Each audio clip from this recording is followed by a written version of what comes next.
Hello, Earthlings. I'm Ian. And I'm Sven, and we are Heads in Jars, playing Nazi zombies and talking about your world. Excellent. What map?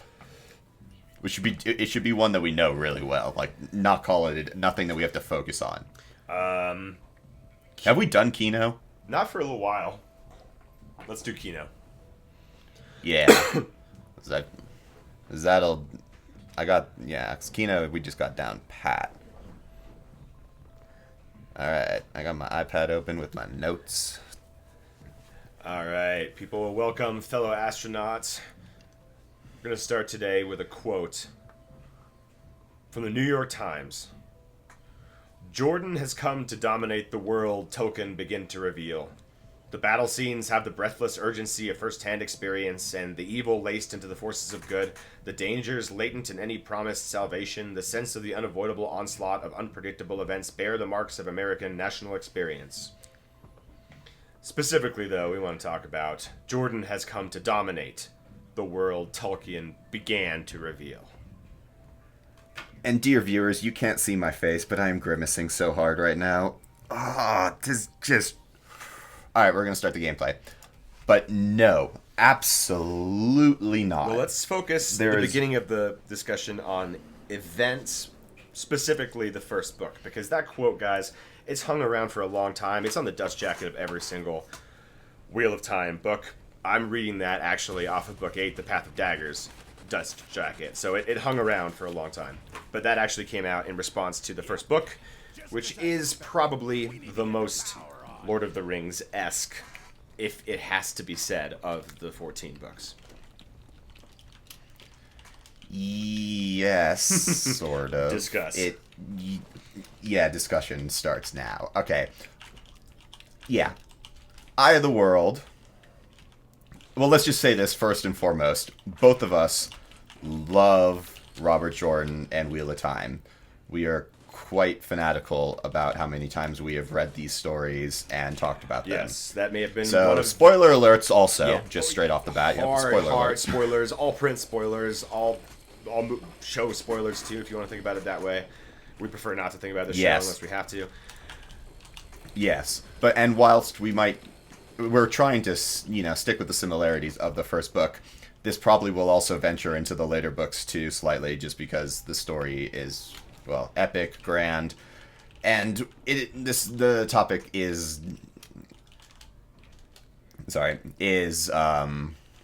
comparing these two authors and the worlds that they've built. So it's kind of hard to just limit ourselves to the first book.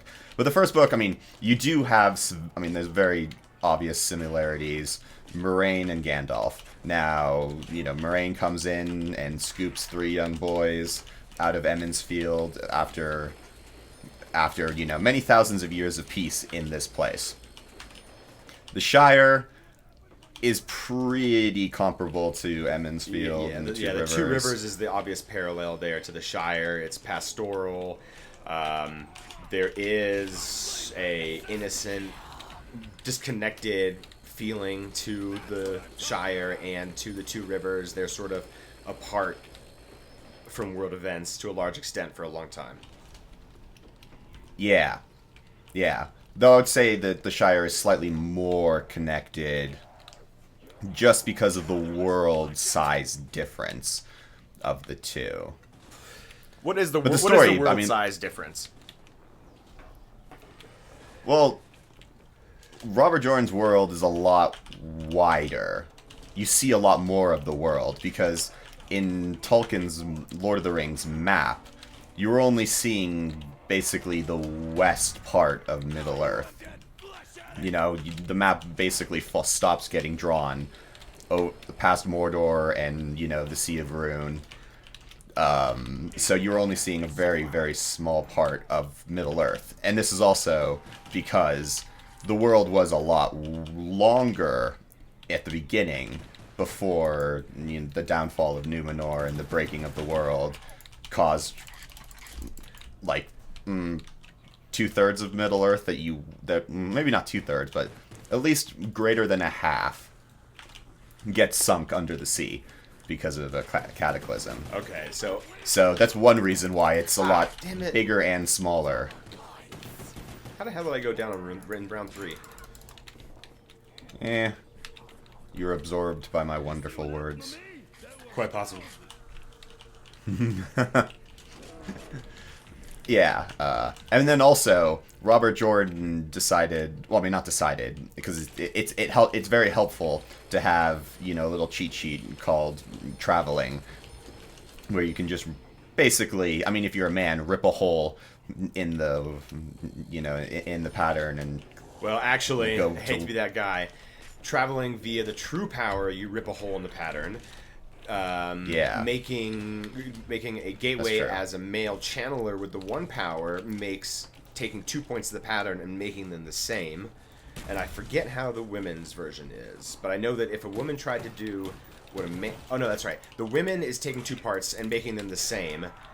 The men's version is making a path between 2 separate points, and the true power is ripping a hole in the pattern from 1 point to the next. There we go. Fuck. I thought I had that bitch. Oh, you opened that up. Yeah, I thought you were right behind me. No. Okay, now I understand why I went down. I should have said something.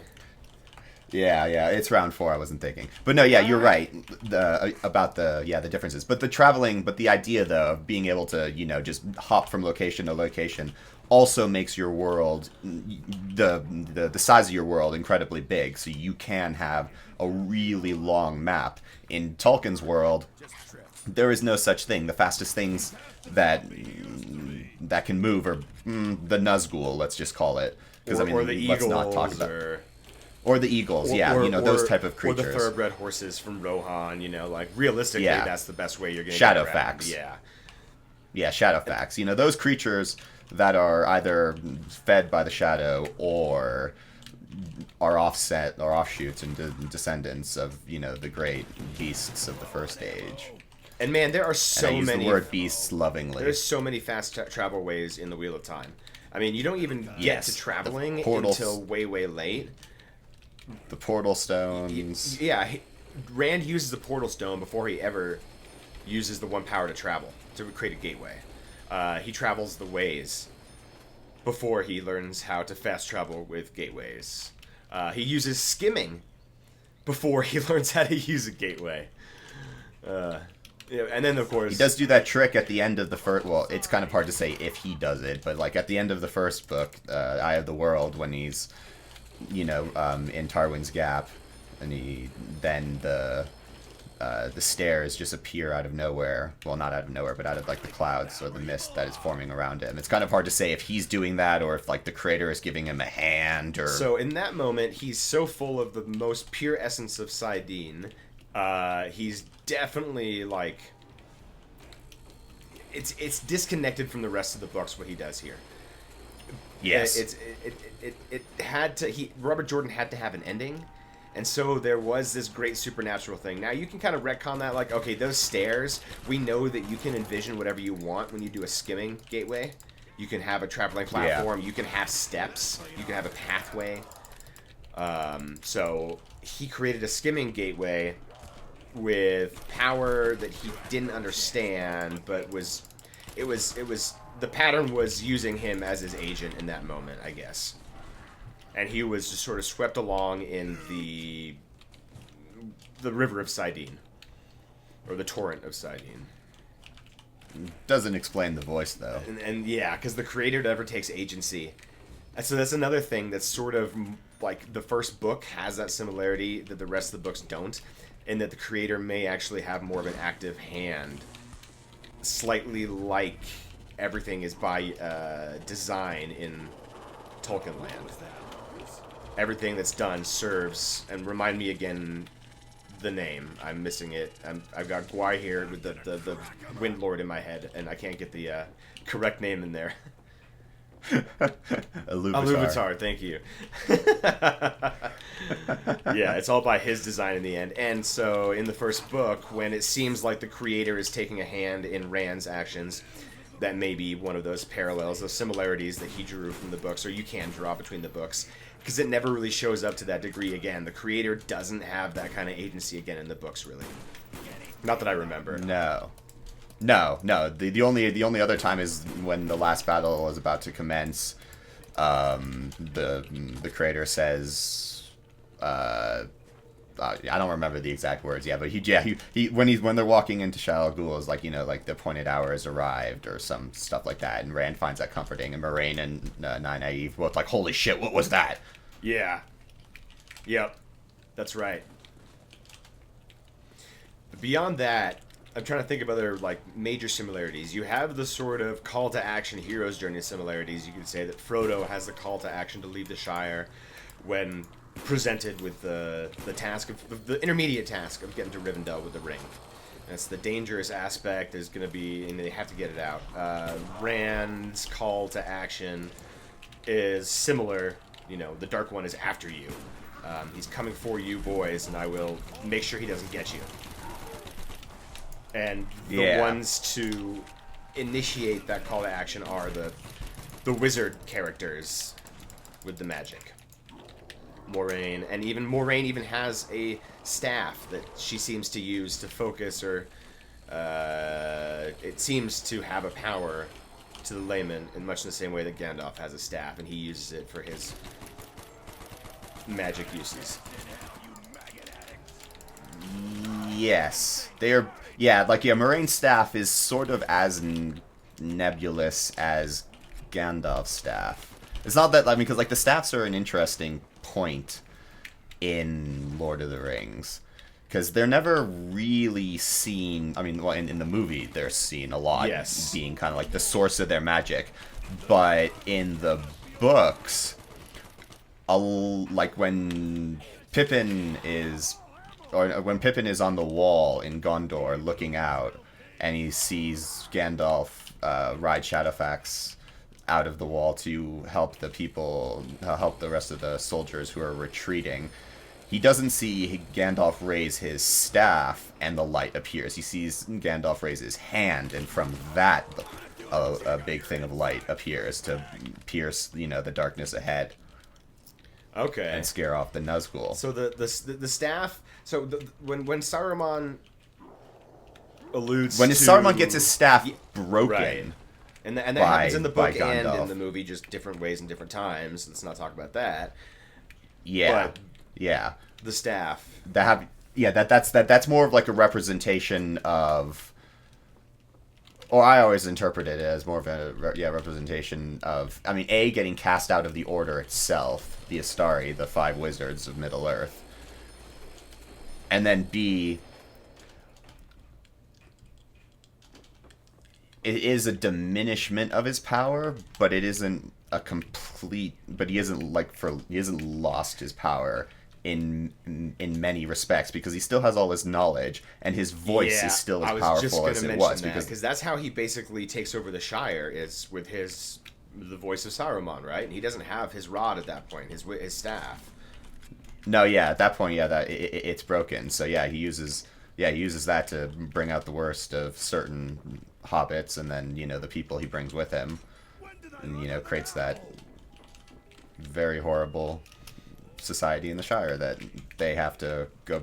Merry, Pippin, and Sam have to go back and basically defeat. Because at that point, Frodo is checked out of the story. Right. He's he cares about the Shire, obviously, but the burden of the ring and everything he had to go through has diminished his enjoyment of life. Right. Is the best way I can put it. And then if you think about the Tolkien Jordan parallels again, the first book again is where those parallels stand up the most initially, because later on you realize that the Aes Sedai, of which Moraine is our first introduction, she's the wizard in the first book, and she's the only Aes Sedai you meet, really. Well, minus Elida. Yes. But still, there's only 2 of them. You don't really get a feeling for the actual scope of the Aes Sedai and who they are and what they are, and how different they actually are from the wizards in Lord of the Rings. The Aes Sedai are a large, organized, political machine. They're basically a giant lobbying machine with magic powers. They Yes. jump around between nations, manipulating kings and queens and political outcomes. Get Juggernog if you don't have it. Oh, good call. Thank you. Yeah, I can't believe it's round 8 already. Yeah, they're really just flawed people that were given way too much power and had the Black Aja essentially corrupting them from within for the last millennium, which has made them more withdrawn, less trusting, more controlling. Aes Sedai means servant of all, and I would argue that they were very not the servants of anyone but what they themselves. thought was best for the world, except for a very few individuals like Moraine and Swan. Yeah. Ah, shit. Oh shit. Run. Nice. Yeah, and all Aes Sedai, they're raised in the most brutal fashion. Yeah, corporal punishment. They beat their novices when they don't do well enough, or if they are, can't embrace the source. Well, we'll just beat you till the pain, makes you embrace the source.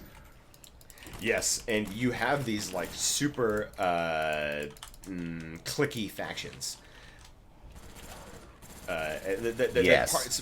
All the Ajas are so removed from each other, and they all have their own political bent and motivation, which in and of itself, that's actually a good way of, distributing authority and specializing and training. So I mean, like that itself, that's a well thought out idea. But the way the way they've been divided and see each other more loyal to their Aja than anything else is really clouds their ability to do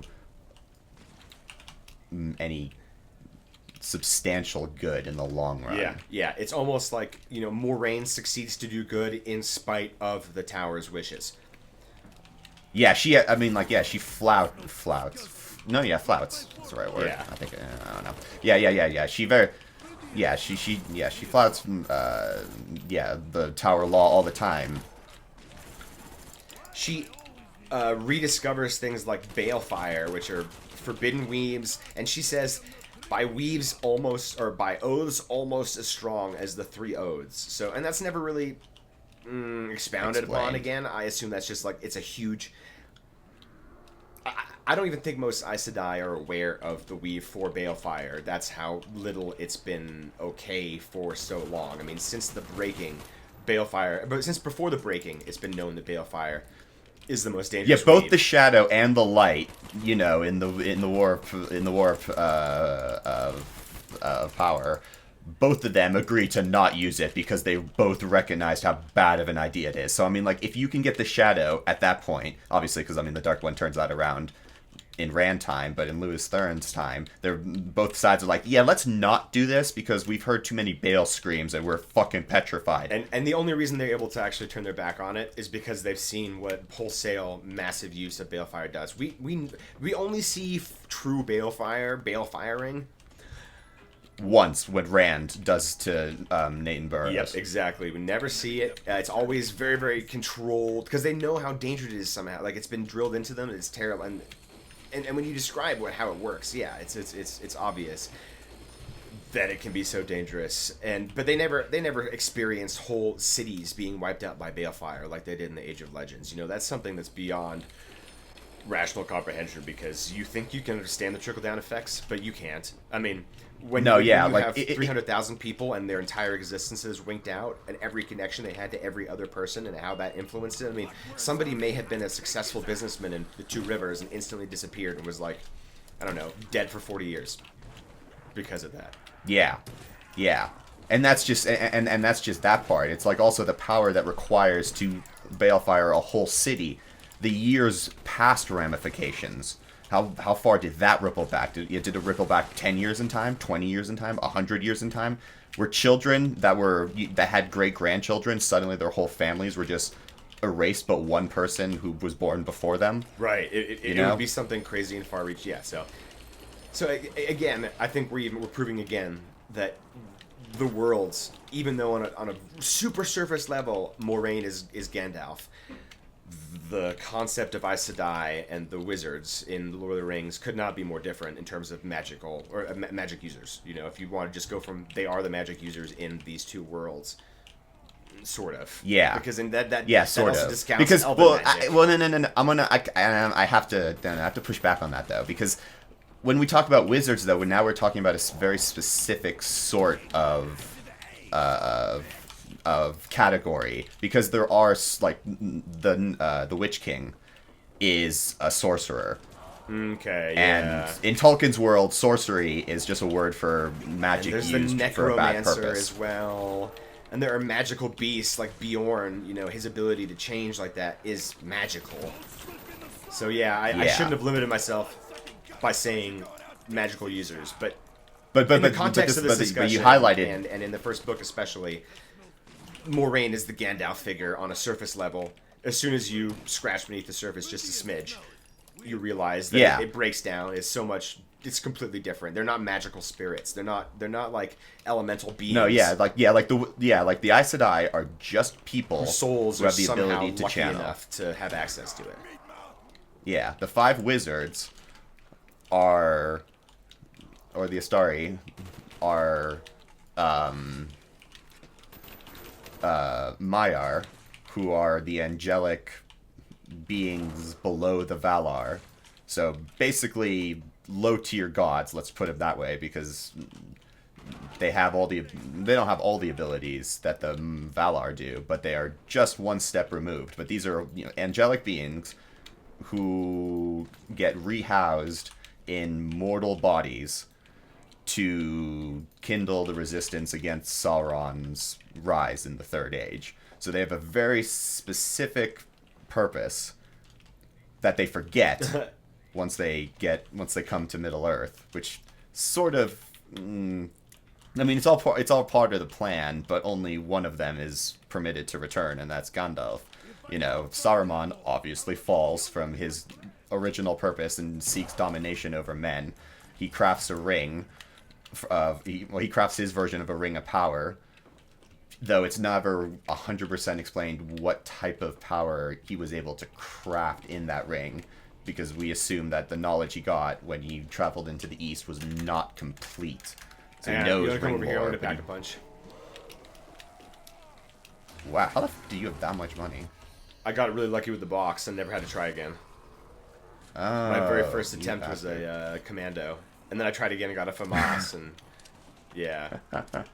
Nice. Anyway, Oh, well, you won. sorry, I had to No, interject our discussion with gameplay foolery. yes. But no, yeah, so Saruman fails. Radagast fails in his mission to help prevent Sauron's rise in the way he should have, because he becomes enamored with the birds and beasts of the forests. But that's not to say that he's a bad wizard in any respect, because you can also say that this is all part of Iluvatar's plan, that Radagast was never meant to truly fight in the way that Gandalf fought in the War of the Ring.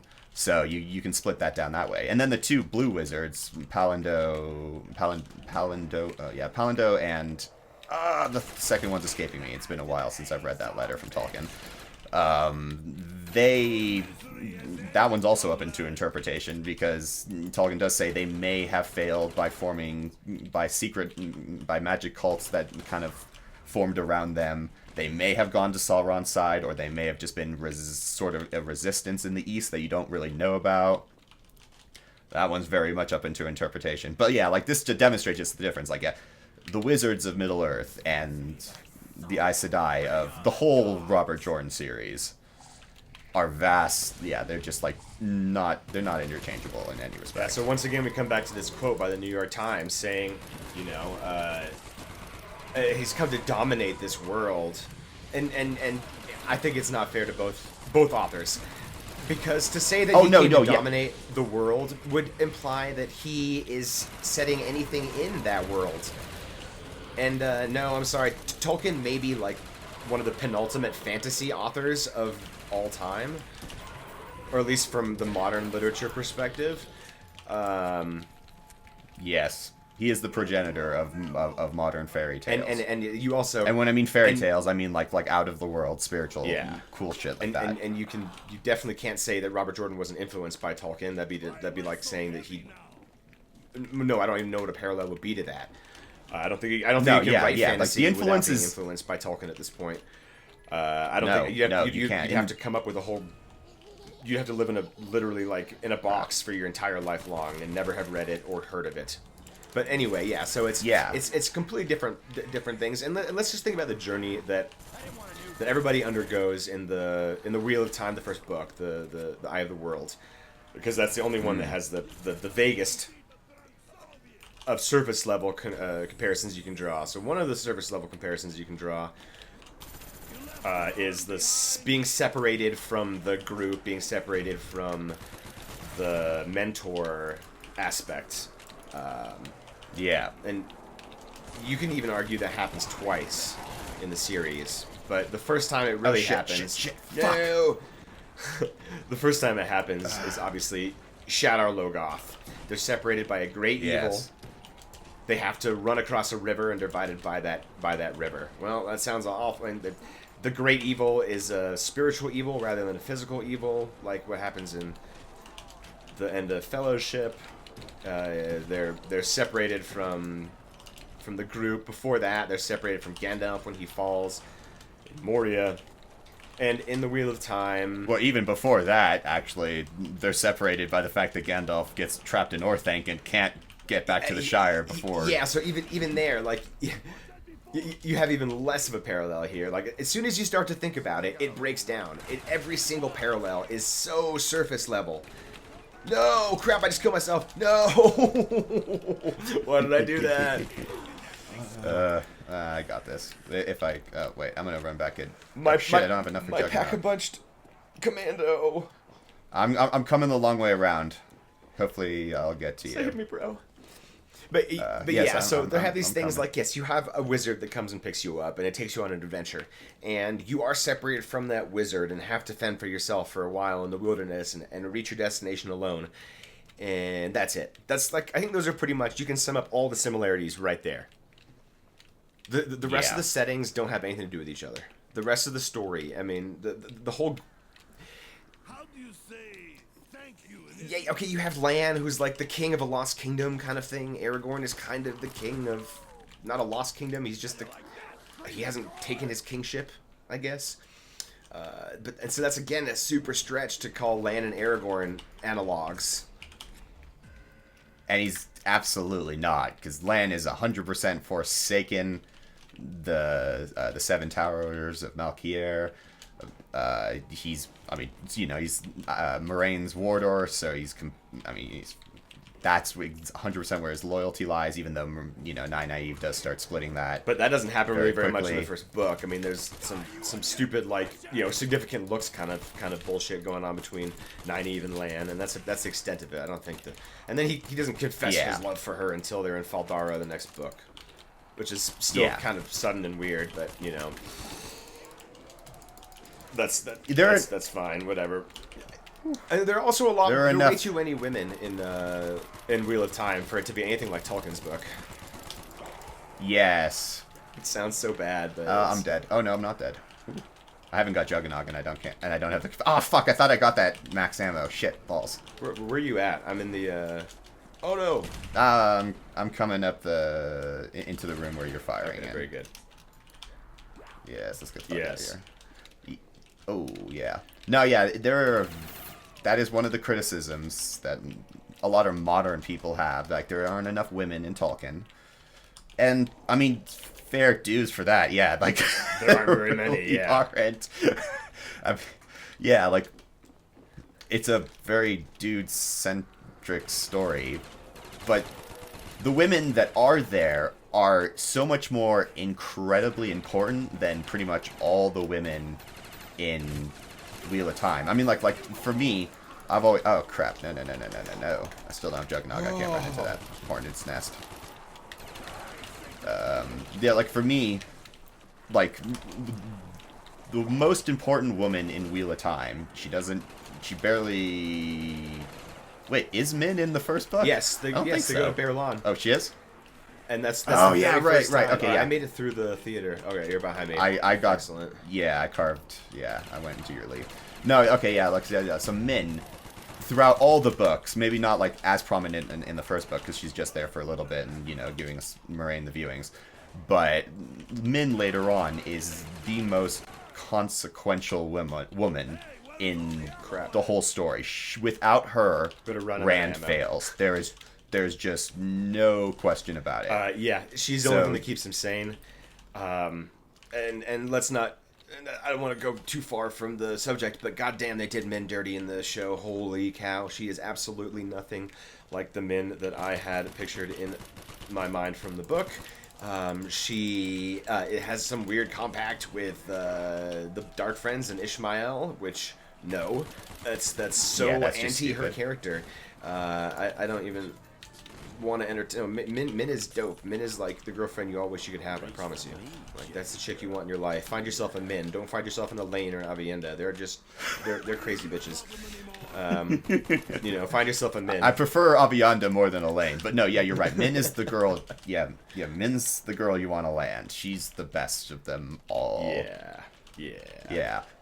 But going back to the women in Lord of the Rings, like Galadriel is an incredibly important character, and not just in Lord of the Rings, but she plays a pivotal role in the first age. Where'd the box go? She plays. Sorry, real quick to interrupt again. It is next to the theater. We need to open up a door. Oh shit! We need to open a door on the left. Okay, roger that. Okay, continue. So, sorry guys that we're allowing this video game to interrupt our stream of consciousness. I know, right? It's unforgivable of us. But no, yeah. So like, and for those who have watched Rings of Power, no, I'm sorry, that is not what I'm fucking talking about. She's. Yeah, I don't have enough money to open up. I got you. Both. Oh, it's this one out here too. So it's in the alley. I see what's going on. I need a max ammo in like the worst way possible. My Predator has 0 bullets. I got an MP40 and a Python, bro. And a fucking ballistics knife. That's unfortunate. Jesus.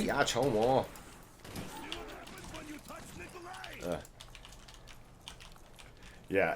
And then back to the narrative from the Eye of the World. So the way that the story ends up. Oh wow, I got a ballistics knife too. That's super fucking queer. Sorry to all you people that are of the non-homo persuasion or whatever, non-hetero persuasion. It's just. And for those you don't know, queer actually means strange. So fuck off with this homo shit. Yeah. So the end of the Wheel of Time is absolutely nothing like what has to happen at the end of the Lord of the Rings. There is no ring to get rid of. There is no symbol of evil that has to be destroyed. The Wheel of Time ends up being the good guys versus the bad guys in an epic showdown of wills. It's not symbolized in the concentrated power of the ring and what it does to Frodo and Sam and Boromir and the rest of Gollum.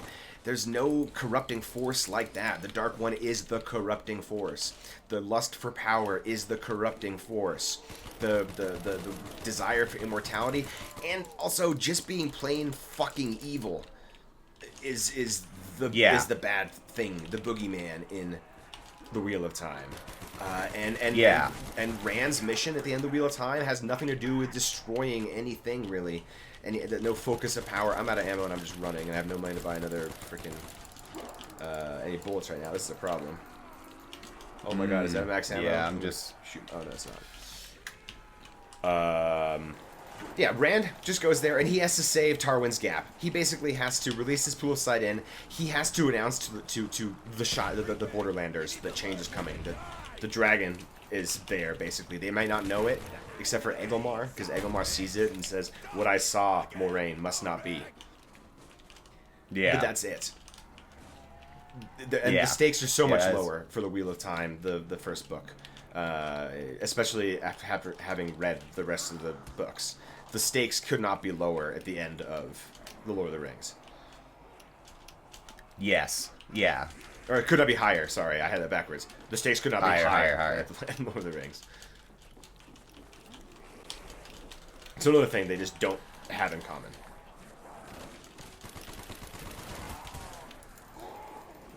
No, definitely not. Jesus Christ, no. And I don't want anyone to think that we're bagging on Wheel of Time and saying, oh, the stakes aren't as high or whatever. No. We're talking about the first book. The first book, for context, for those of you who don't know, the publishing BS behind it, you know, Robert Jordan was never guaranteed more than one book. So he had to, in one book... He had to prove that his story could work. And if it didn't... And also make it a story that ended at the same time. Yeah. So he was given an incredibly complex task. And for all fair credit, too. I mean, like, we're just talking about the differences and why you shouldn't compare these two authors. Because it is unjust to both authors. I mean, like, Tolkien... Tolkien is Tolkien. Robert Jordan is Robert Jordan. I mean, they both have magic. They both have, you know, really cool worlds. That is the extent that you should compare them to. Anything else is unfair to both. Robert Jordan has a great story, but has nowhere near the breadth and depth that Lord of the Rings has in history, language, culture, calendars, holidays. The whole concept of good and evil is fundamentally different in Lord of the Rings than it is in Wheel of Time. Let's talk about that. What is the nature of evil in Lord of the Rings? Because I think the Wheel of Time, it's really black and white. Like, it's balance. Yeah. In Wheel of Time, it's balance. That's the way you can describe the world. But in Lord of the Rings, it isn't balance for a couple different reasons. And I'm going to have to say a quote now, so keep those fuckers off me, because I need to read this. Roger that. I've got 66 bullets to do that with. Oh, crap. I just ran into some more happies, some more golems, though. Balls Where them are on. you? You're right there. Okay. We can always jump in the teleporter while you look that quote up. Yeah, no, I'm just going to use the teleport. You want to come with me? Got you. Yeah, word. So, at the beginning of the Silmarillion, in the music of the Ainur, so that's basically the first chapter, you have Iluvatar, the god of Middle-earth, say this to Melkor, who will become Morgoth, who is the... let's just call him, in the Christian sense, the devil of Middle-earth. Well, of Arda. And Iluvatar says this: "Mighty are the Ainur, and mightiest amongst them is Melkor, but that he may know, and all the Ainur, that I am Iluvatar. Those things that ye have sung, I will show them forth, that ye may see what ye have done. And thou, Melkor, shall see that no theme may be played that hath not its uttermost source in me. Nor can any alter the music in my despite. For he that attempteth this shall prove but mine instrument in the devising of things more wonderful, which he himself hath not yet imagined." Now that "yet" I accidentally added. Let's go to the but the rest of the quote is You got accurate. a halfy. And we can keep talking about Excellent. that. We can waste some time with the box and keep talking about that. So that quote's... No, wait, isn't that it? quote's fantastic. No, the box is down here, right? Yes, it is. My bad. Yeah, I it totally is. forgot. Yeah. But that quote right there, though, demonstrates... the difference. What it says is that Iluvatar is god of all Arda. He's the one who set everything forth. And the Ainur are the ones that will descend are the Maya. Are the Valar of Middle-earth, who will be the ruling god pantheon of Middle-earth. But what Iluvatar is saying in this quote is that even evil is just a part of my grand design, and though it knows it not, it will just help unfold the story that it is trying to change. So Morgoth, in the First Age, wants dominion over Middle-earth. And when the first war between the Valar is happening, it isn't a war of armies fighting, it's a war of creation. Oh, so what the... Wait, what? It popped right, nice, right next here. to where I was standing. Excellent. Oh, baby. Nice. So like those. The first war between the Valar is a war of creation, where oh god damn it, it's a fucking crossbow. So where the Valar will like raise mountains and create seas, Morgoth or Melkor will empty those seas and shatter those mountains. So Middle Earth is never able to actually achieve the perfection it was supposed to achieve because of what Melkor does. And yet, everything Melkor does fits into a broader design. It's a grander plan.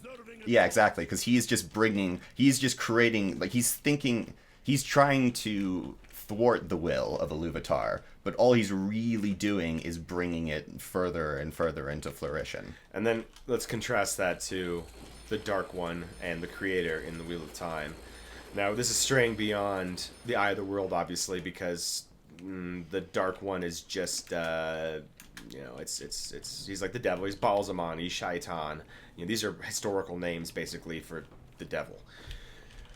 And the Creator, essentially, isn't really explained as having any kind of design or agency, right? Like, to my understanding... And if you have a better explanation for this, please jump in, because this is one of those things that I'm not great at. The Creator in the Wheel of Time sort of set the wheel in motion and has an avatar on Earth that acts out his will or his need for the balance, the pattern to be balanced. So when the Dark One reaches out too hard or too far, because the Dark One can't be satisfied with the balance, the dragon is reborn to challenge and fight him every single time, right? That's pretty much the extent of the Creator's hand in the world most of the time, right? That's the way I would. That's the way I would. All the Creator is doing is setting the Wheel of Time in motion and ensuring that a balance is maintained, so that good and evil have an opportunity. Because we see in Randland, the Dark One and his essence is responsible for a lot of the good things that are in people, the capacity to change and grow and learn and be curious and be adventurous. These are all things that you need to have the Dark One's essence for. Otherwise, you are just an empty, vapid vessel of peace. And peace does not lend itself to change, unfortunately. No, it doesn't. And you see this played out precisely when Rand is fighting the Dark One and he removes the Dark One from everyone's lives.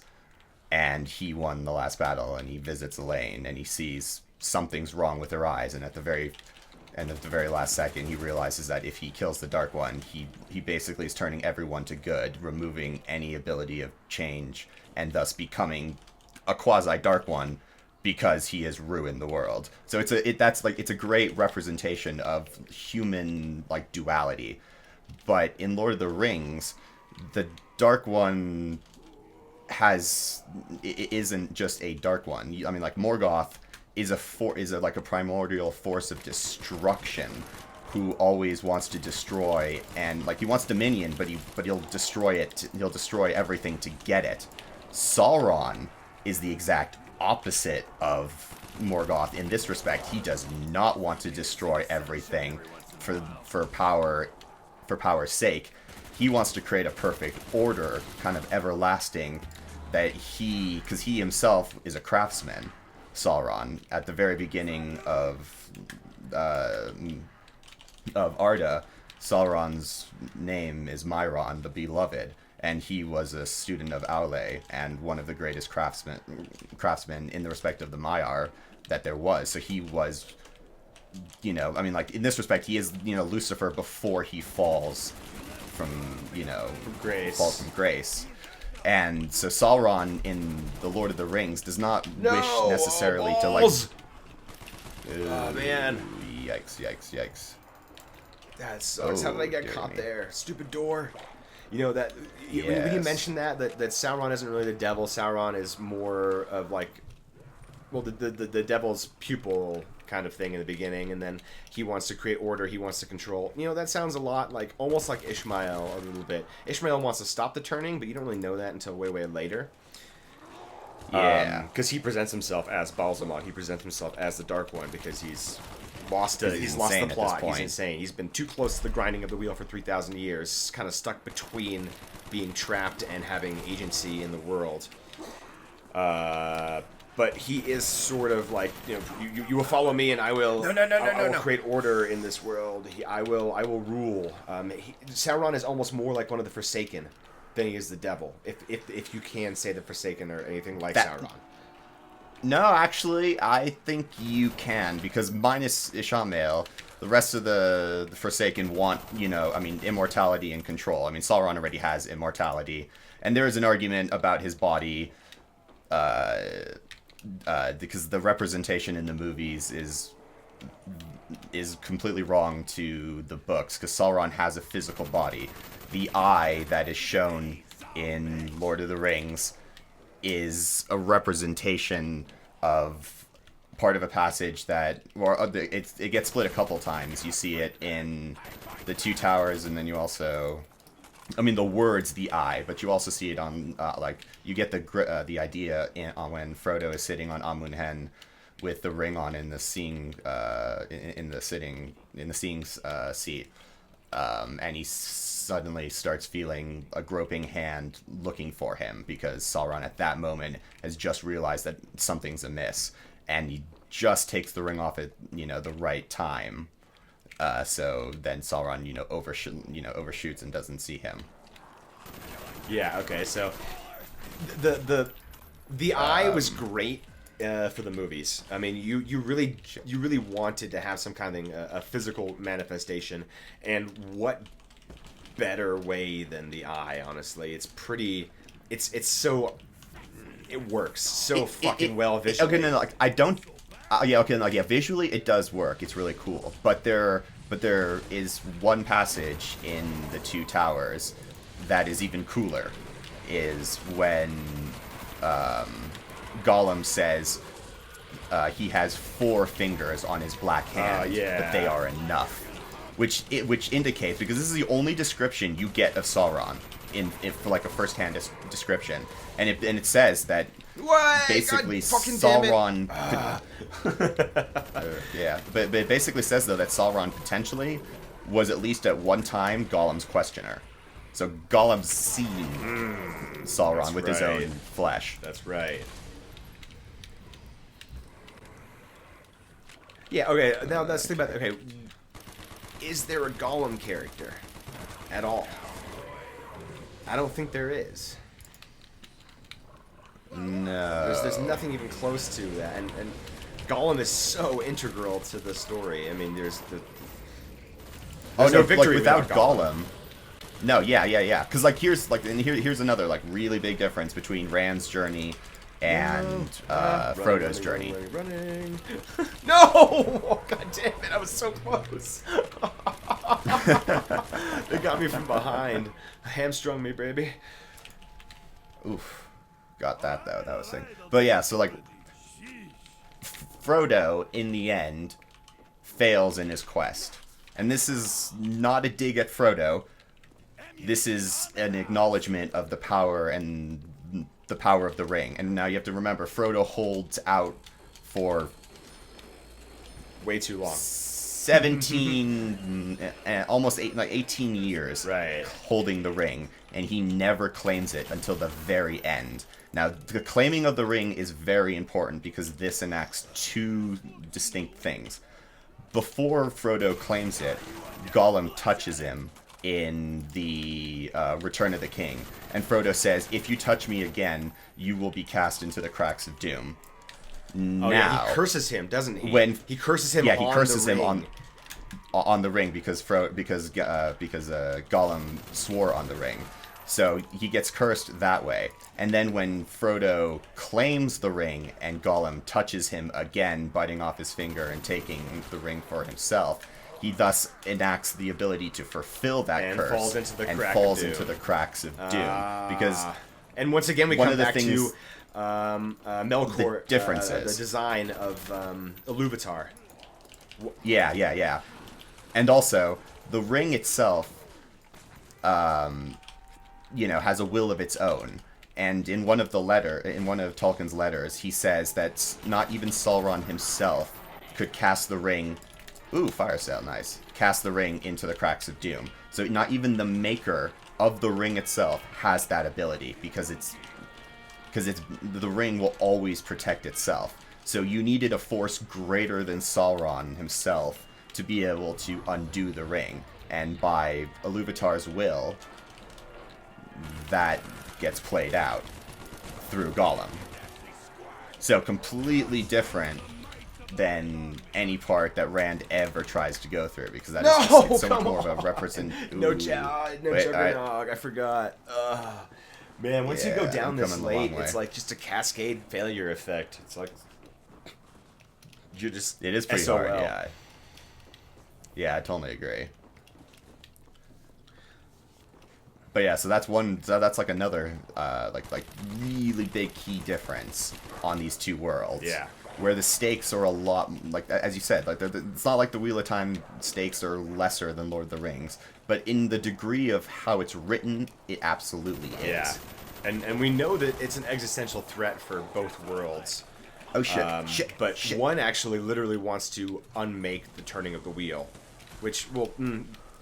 Oh fuck! Just so Ishmael wants to do that. The Dark One wants to just. The Dark One wants to down, rule. Wants to rule and tear things down and remove. I mean, he shows Rand what he wants to do. Take all that good feeling out of them, where struggle and strife are the only things that matter. Are you more powerful than the other? Pitting person against person, and eventually that just. I don't actually see how the Dark One's vision could have held on for very long. I mean, eventually everyone would have just killed each other, right? If everyone treated each other like the Trollocs do, essentially, only with speech and better weapons. But factions form, so I think it would be a lot more just survival of the fittest, and I don't think... It'd be more dystopian, basically. It'd be yeah. more like the Republican Party.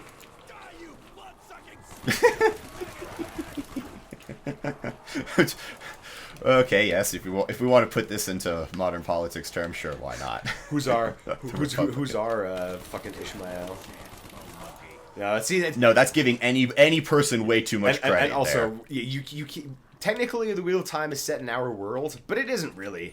Like, the powers that they have are just beyond comprehension for us. Magic. They literally have magic. It's not just any sufficient technology is indistinguishable from magic. No, they have magic. They're using magic powers to do magic things. There's no physics behind it, There's no Brandon Sanderson behind it saying this is how the magic works in a physical realm. No, Robert Jordan, it was magic. Without an explanation. You had a connection to the creator through your soul. There was no science there. Yeah. The only science was like, there are multiple powers to split apart that can be combined in such and such a way. But even that isn't, he doesn't go into it. Like, I feel like if Brandon Sanderson had been the one to start that series, it would have been so much more boring. I got 2 guns. Because he would have got hung up on it. I don't think he would have been able to be as imaginative with it. Because he has really cool magical systems, but they're bound by laws and math. Whereas Robert Jordan is free of that. And this is actually one thing that I will say that Robert Jordan and Tolkien, to a certain degree, you can link together. Because in Tolkien's fairy essay, he does talk about like what makes a fairy story. And one of the things is like an indefinable definition to magic. And whilst I would say that like Robert Jordan, like since he splits the magic up and he makes like weaves, I mean like the weaves themselves make more or less sense because like you you need a little bit of earth or something, like what like there's like a little scientific stuff like that. It does sort of disqualify it, but the idea that the connection is inexplainable to like why you like what is this. Like what is this about my soul or about my body? Well, it has to be about the soul because the Dark One transmutes. Yeah, we know it's the soul. Yep. Yeah. So yeah, like what connection is this? It's complete. It's I'll take that. It's intangible. Yeah. And magic is really cool when it's undescribed undescribed. Sorry, not logical. You know, and don't get me wrong, I really dig the way that Brandon Sanderson has some of his magic laid out. Like the way he describes steel pushing and stuff. Man, that was the first way I ever saw anyone like scientifically lay down the magic of their world, and that's so cool. I really like that. But it works for his world there, especially Mistborn. Oh, come on, you gotta be shit. It's like I can't even get through a corridor.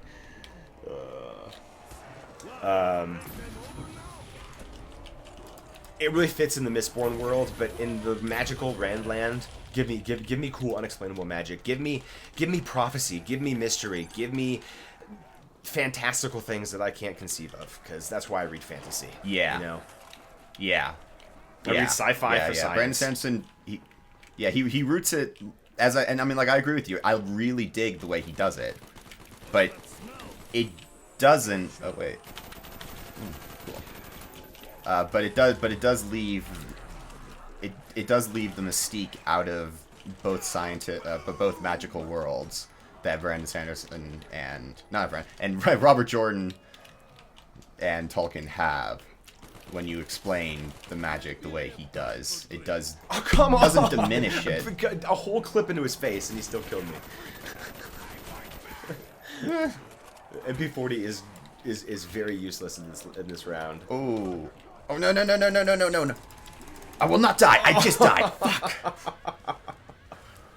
Oh, God bless it. Well, I think we should wrap up this conversation in the lobby, because it's a good one to focus on for a second to play us out. Yes. Yes. To loop back to that initial quote, it's violently wrong, and it bugs me that it's printed on every single dust jacket, because if you're reading this to get a Tolkien-esque experience, it's not going to feel like Tolkien at all. Reading the Isle of the World, yes, there are story elements. There are things that he weaves into it that are Lord of the Rings-esque, that may have character analogs, that may have mythical analogs, but it doesn't feel like Tolkien at all. The writing could not be less Tolkien. The overarching themes are different. The very nature of good and evil are described differently. Please read The Wheel of Time because you like fantasy, not because you like Tolkien. And read Tolkien because you like fantasy. And he created that genre. Yeah, that's a good way to that's a good plea to put it in. Any final thoughts before we bid adieu to this topic?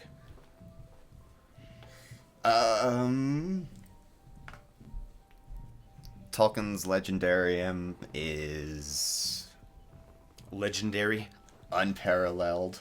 Yeah, it's a legendary. It's unparalleled, S-tier. Unrivaled. It is one of those breaking points in literature where everything that follows it in that genre has at least one or two massive elements taken from it. It reminds me of one of those things they talk about in Star Trek, Babylon 5, talking about Sheridan. He is a nexus point. He is a person that when events come to him, the events split off, and he influences it by presence of being where he is at the right time. Tolkien's works were the same kind of thing. I don't know too much about epic fantasy before Tolkien. I imagine epic fantasy before Tolkien were fairy tales and legends. But not fairy tales in the respect that of Disney, actual fairy tales Grimm's. About an outside world. Exactly. Yeah. And then this right here, the Lord of the Rings, the Wheel of Time, these are evolution of a fairy tale in Lord of the Rings case, I think. Evolution of a legendary, creating a legendarium that he felt was lacking. Whereas Robert Jordan really just tries to explore the nature of good and evil through a fantasy lens set in a fantastical version of our world, where eventually we'll loop back to it in this world, even though if that were the case, we'd have magic, and that would be neat. Yeah. That's a pretty good way of saying it. And then also, like, one final thought to, like, I mean, that to credit on both authors. both authors saw active combat, and it shows in their stories in different ways. In Robert Jordan's case, the battle scenes are a lot more less. All right, how did you describe it? You described it really well yesterday. I think that Robert Jordan writes battles from an experience perspective and not an events perspective. Yeah, that's how you phrase it. Yeah, and Brandon Sanderson does the opposite. He does the experiences as well, but he very much likes to talk about how the battle is progressing tactically, what is going on in the field, what is going on in the unit, stuff like that, in ways that Jordan didn't. And Tolkien, well, I'll let you finish off with how Tolkien describes it. Yeah, Tolkien describes it because you get the action of what's the event's based to, but it really shines in the chapter of the Siege of Gondor, where you're feeling everything from Pippin's perspective. Wait, no, yeah, it is Pippin. Why am I mixing these two up right now? Pippin would be in no, it's Mary. Mary, gosh, now I'm questioning. No, myself. it's Pippin. It's Pippin. God. No, it's Pippin. It's Pippin. The actors. The actors, Billy Boyd and Dominic Monaghan. Shit. Yeah. They're interchangeable something, but no, it's Pippin though. But yeah, Pippin, when he is feeling the atmosphere before the siege of Gondor, that whole chapter is just soaked in the anticipation and the dread of battle that you cannot write if you have not experienced it. Yeah.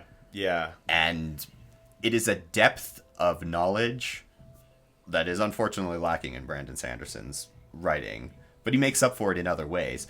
But it's because, but it's those two different Robert Jordan's and Tolkien's experience and the way that they influence like the Siege of Gondor and then like the battle scenes in Wheel of Time that make their stories themselves that much more compelling. They're that much more alive because the dread that you feel when you're reading it is so tangible. It's the dread the characters are feeling. It's the heat and the intensity and the smells that the characters are experiencing.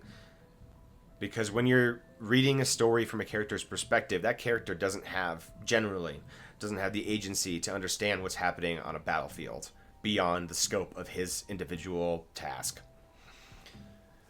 And when you do take more of a top-down perspective of the battle, that's only available to generals, and later on in the Wheel of Time books when Matt is conducting the grandest battle of all, across dozens of battlefields and hundreds of thousands of troops and engagements and crazy magical plans happening in a different part of the battlefield that he literally can't control. So he just has to sort of hope that that's working out fine. Yeah, and he's fighting against arguably one of the smartest tacticians of the Age of Legends, who has spent centuries reading about ancient battles.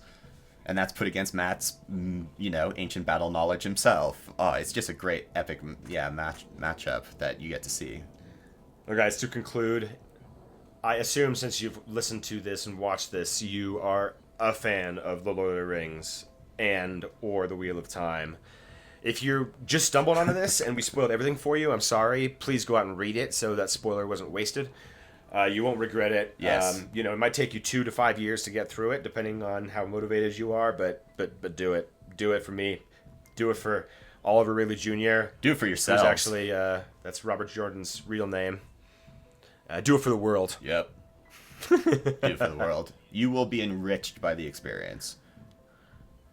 It's a big time commitment, definitely, both worlds, but they offer so much. Yes. And in this crazy world that we live in today, it is a comfort to be able to retreat into Robert Jordan's world and Tolkien's Legendarium and find comfort and meaning in today's situations. And those are the hallmarks of the greatest authors you will ever read. Thank you for that. On that note, we'll see you guys next time. And thank you for joining our kaleidoscope of whatever. Wait, recording started. Oh! No, something must have gotten messed up at some point, though. What? Shit. Let me see how that turned out. But at the very least, we'll have audio.